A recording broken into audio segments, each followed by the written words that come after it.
The man who never had his fill. It was a cold and snowy eve. Certainly no night for a man without a home to be walking these grey and endless streets.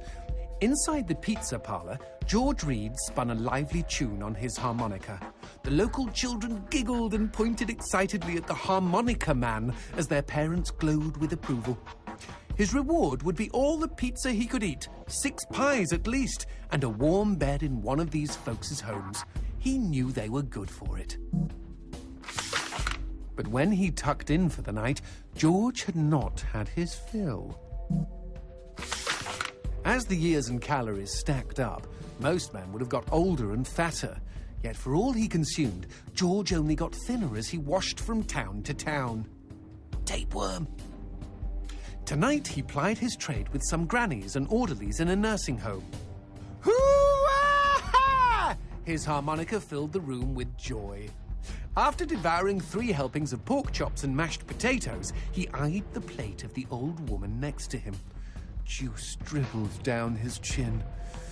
"Go ahead, Georgie," she said. "You're such a good boy. You shouldn't have to starve." But George had not had his fill. Early the next morning, he was already on the freeway with his thumb in the air. "Where are you headed?" said the man in the truck. "Nowhere," said George. "Anywhere." It was a new decade, and tonight George played to an all but empty bar in the city. He had lost a lot of weight. Afterwards, the only woman in the joint took the stool next to him and asked him his name. The bartender leaned over the counter. "You don't know this guy, Mary. George is famous, been all over the tri-state area." With a wink, he added, "Man's insatiable." And that night, George proved it as he buried his face in Mary's beaver. Holy woodland creatures! Attaboy, George! Attaboy, George! "Play that harmonica," she purred. But even after 5 trips to heaven and back, he had not had his fill. The morning after was an awkward affair as they stared at each other over coffee. One wanted to feel more, the other just wanted to feel. In his final days, George was all skin and bones. I can relate, except for the skin part. His last meal had been a mistake. It was on a sidewalk one night in a small suburban town that he came across the boy. Hungrily, and with an agonized grimace, he opened his mouth to beg for help.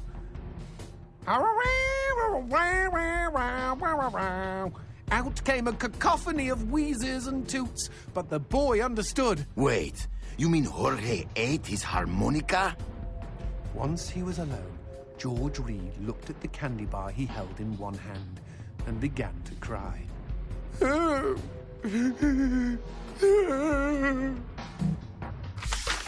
They found George's half-eaten body in a market next town over. In one hand he held a knife, in the other a fork. Chunks of flesh had been torn from his chest and his arms. Blood framed an eerie smile. The wind that morning blew fierce, and as it whistled through the hole he'd carved out of his own neck, the harmonica man played his last song in this world. There were Gawkers, and many knew him. They shared stories of how he'd filled them with hope, filled them with life. They, at least, had had their fill. Especially Mary. The end.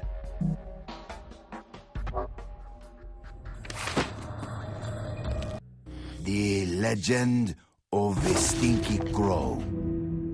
Caw, caw. For nearly 14 years, his mind had been soaring miles above. But Elliot Thomas was still stuck down on Earth in the boring town of Sinchester. Sinster. What? It's pronounced Sinster. How do you know? My cousin's from Sinster. Never mind. Keep going. Alone in his treehouse, he glued feathers to his wingsuit, readying himself for the day he would join the Phoenixes and Quetzalcoatlus in the sky. "Dinner time," cried his mother from their house across the yard. Elliot sat at the center of the table.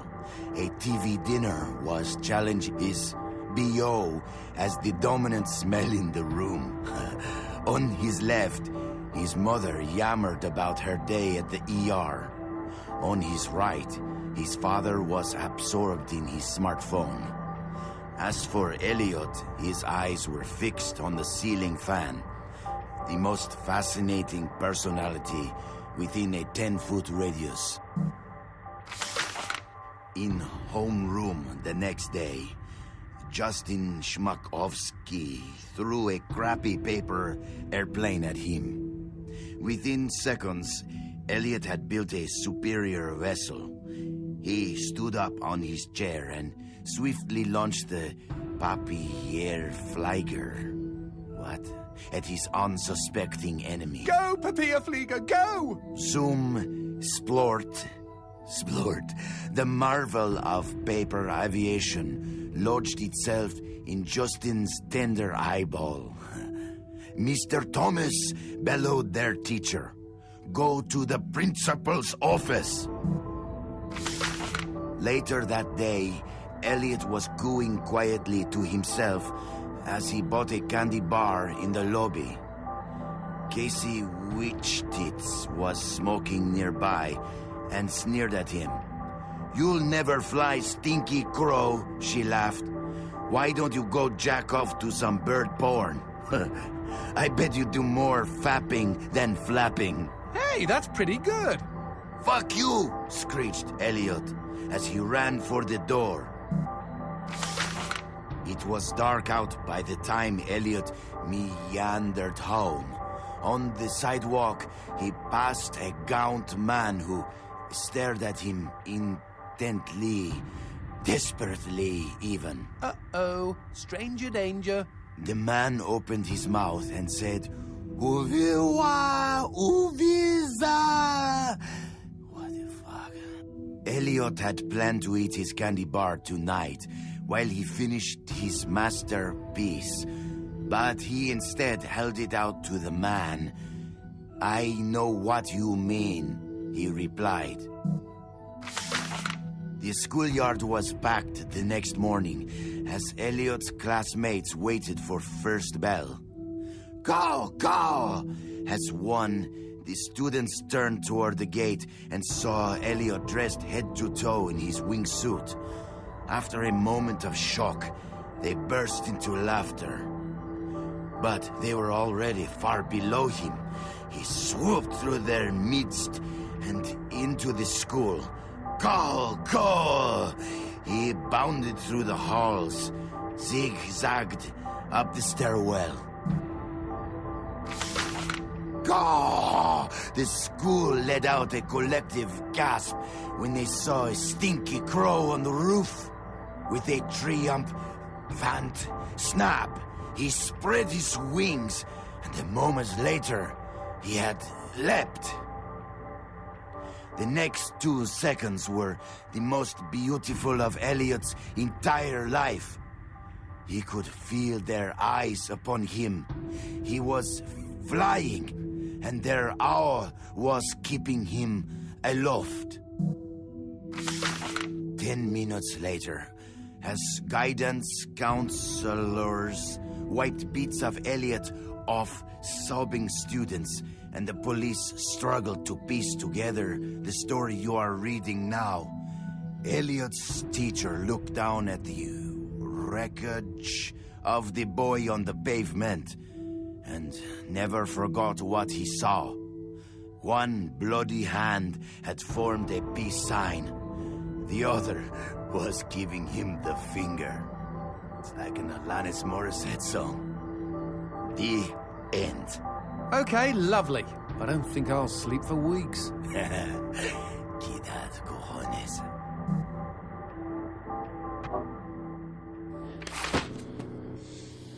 Psychopomp and Circumstance.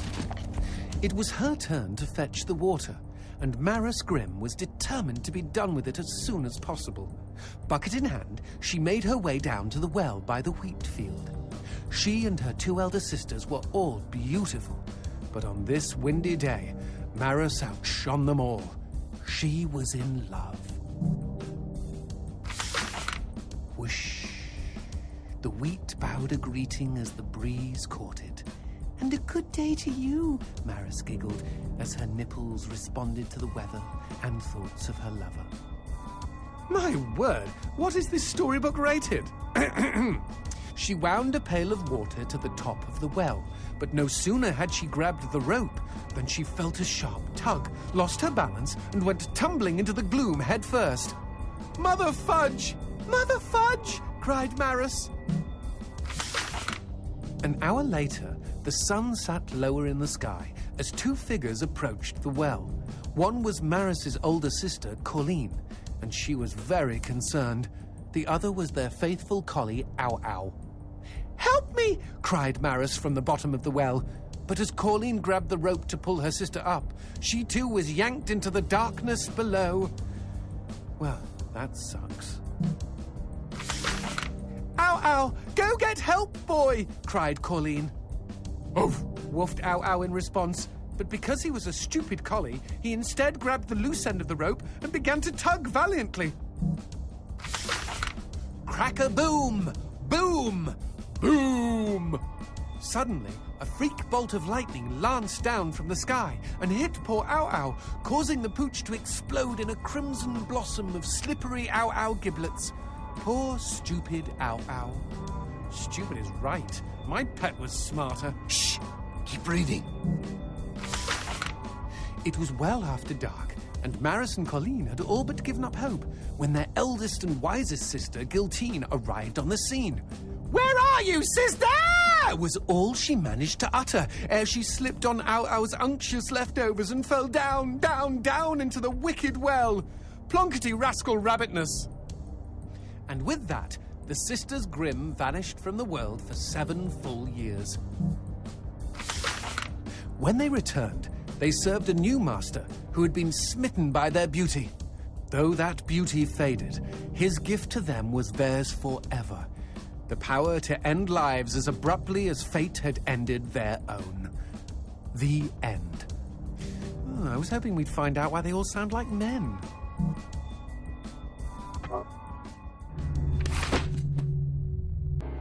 Beauty is blind.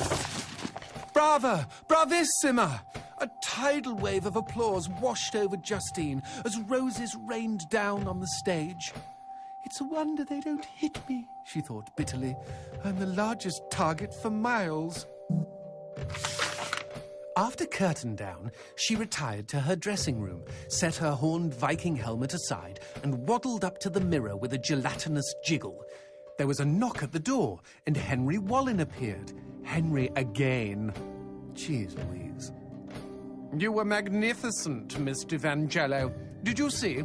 The papers are calling you the finest soprano of the 19th century. He looked at the floor and shifted his feet uncomfortably. "Every man in town loves you." "Stupid Henry," moaned Justine as she examined her profile in the mirror. "No real man could love a fat twat like me." She tried adjusting her midriff. Disgusting. She waited for the sigh, but today Henry's response was different. There was a rustle, a metallic thunk. "Good evening to you, my lady." She heard the clack of the door. Justine gazed wistfully at the tintype of beautiful Bella Margot, the slender soprano she idolized in her youth. What was Bella's secret, she wondered, as she picked away at a box of truffles on the table. What indeed? A few minutes later, Justine was bent over the wastebasket by the door, gagging and heaving. Eventually, she gave up and removed her finger from her throat. Then, at the bottom of the wastebasket, she saw the roses and the letter, and remembered the rustle and the thunk. She opened the letter and read aloud. "You have won my heart, and that is no small feat." "Oh, how sweet!" "No small feat!" she shouted in rage. "A large feat, is that it?" She crumpled up the note, threw it on the floor, and stomped on it for good measure. Something inside of her had snapped. From that moment forward, she was determined to never sing again. Her voice could go to hell, just as long as she could be beautiful. no one knows exactly what happened to Justine after that. Not the impresario who had begged her to come back, not the reporters who had begged her to comment, not Henry, who had been too crushed to face her again. Correct me if I'm wrong, G, but didn't Henry want to be crushed? I mean, come on. Chubby chaser, anyone? When Justine's landlord finally let himself in, he was startled to discover a slim and beautiful woman in his tenant's armchair. She was naked, and her throat had been savaged. The blood had painted an inverse bouquet of roses on her chest. The woman held her own vocal cords in her hands. The end.